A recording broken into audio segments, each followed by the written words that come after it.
Here's a wonderful story that if you listen to it, I believe it has the opportunity to change the way you think and the way you see yourself. The young man's name is Franklin Pierce. I heard the story on YouTube. I'm going to share it with you really quick here, so stay with me. Santos Jr., soldiersofselfmastery.com is where you'll find me. And I was listening to Tom Bilyeu. So Tom B., and there was a young man on his program, actually he was interviewing him.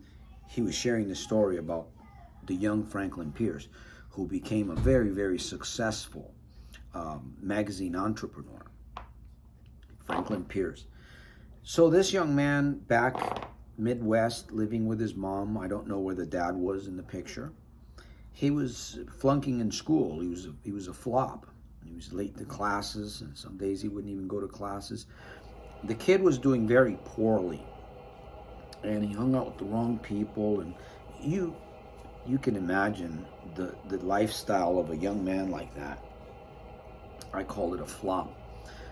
Nevertheless, he promised his mom that in his third year in high school, he would take the exam, the entry exam for a community college. And the time came, and he took the exam, and when he received the score, this is his third year in high school, when he received his score, he couldn't believe the numbers. He was really surprised.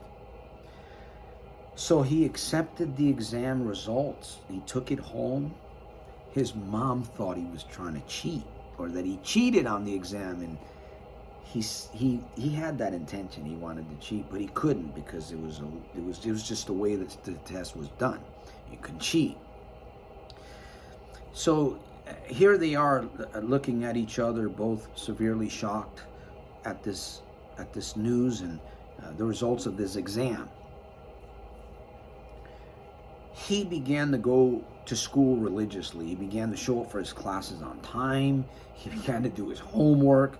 His friends became less and less during school hours, and in fact, some friends didn't even really like the change that he was putting forth. The teachers were shocked. This guy's doing his homework. He's coming on time. He's not missing any days. Well, young Franklin Pierce went on, and he did pretty well throughout the rest of his year there in school, and then he went into community college and he graduated. He was doing very well there, and he was accepted into Princeton University, where he began to thrive, and married, and the white picket fence and the home, and the business. He created a business. He became an entrepreneur for magazines. Franklin Pierce, that name, you can look it up there.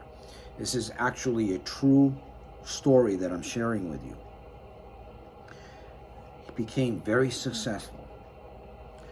Well, sometime after he was settled in, he was doing very well, a letter came to his home, and it sat on the table for some time. I don't know if Franklin saw the letter or he just ignored it. It was a letter from the community college that he went to many years back, 15, 20 years ago, whatever it was. And his wife asked him, are you gonna read this letter? So he picked up the letter and he opened it, and it was an apology letter from the community college that he attended. The exam that he took, what happened was there was 13 people that were given the wrong scores, the wrong exam scores. Remember that one? Or surprised back there? Well, he happened to be one of those individuals. His score was actually not in the 1400s. His score was a lot lower. It was like in the 600s or lower, something like that. I don't remember the exact number. Now, hopefully you're getting what I'm saying here, because this is actually a true story. And I'm going to do a little bit of digging around, and you should too, Franklin Pierce, and see what kind of a magazine entrepreneur he became. Here's a young man who was flunking in school, a flop, takes an exam because he promised his mom he would do it. He didn't think he was going to pass it, so he would take it anyways. And he comes home with a 1,400 score out of 1,600. It changed the way he think. It changed the way he spoke. It changed his attitude, his behavior. That score, that result of an examination, even though it was an error. Isn't that interesting?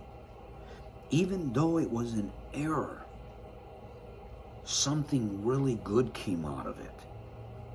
An amazing thing came out of it, out of an error. Can you imagine what Franklin was thinking when he opened that letter and he read it?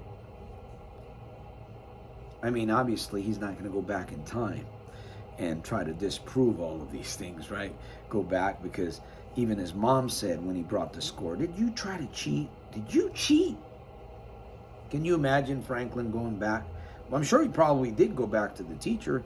"Hey, teacher, you know what? This is, well, that's your score. Franklin, accept your score."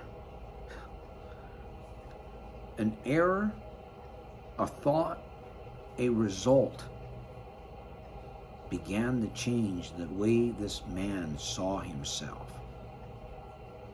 And he created a very successful life.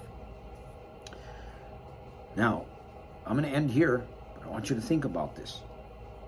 If you don't get it, watch this video again. Okay, what is the moral of this? Very quickly, you might be living in an error. You might have done a complete error. But something good lurks underneath if you're willing to look for it. Something great lurks underneath that sin, that mistake, that problem, that bleed. I'm glad that I listened to that story. It really encourages me. It really encourages me because you don't have to be smart to become smart. You can make it happen. Once again, Santos Jr., founder, Soldiers of Self-Mastery, the world's #1 problem gambling interventionist. I've taken my error and I've turned it all around, and I'm turning it all around. With that said, I'll see you at the top on the inside on my next one. Soldier Scribe, leave a comment, please, a thumbs up, and share this video if it makes sense.